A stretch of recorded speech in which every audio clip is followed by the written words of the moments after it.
What's up guys? It's Mila at WTI and I have zero water purification pitcher here that I want to share with you because it can really help make your life more convenient. It's called Zero Water because it's supposed to come out with a TDS reading of 0, especially when you first get the filter. Of course, as you use it, they say that it will get less and less effective. That's when you need to switch out and get a different filter in there.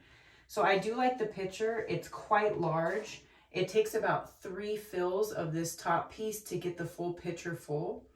A feature I absolutely love about it is the fact on the back end, it has like a spout that you just can push and have the water come out the back, which is great if you don't have a lot of space and you just want to be able to put your cup under the flow and drink some water. So I'm going to go ahead and test my local water and you'll see it's over 200.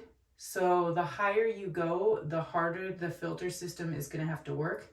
So you'll have to replace a little bit more frequently. But now I'm going to go ahead and test the water through Zero Water's pitcher that has already been filtered through. And as you can see, it comes out pretty darn close. Let's go ahead and test now the local water company's water and see where it gets on the ranking. So as you can see, this one comes out to 0. Zero Water gets very, very close. So if you don't have one local, or they're not getting a 0 score, or it's just a huge inconvenience for you to go and haul the water to and from, this Zero Water pitcher is a great option for you. That's my point of view.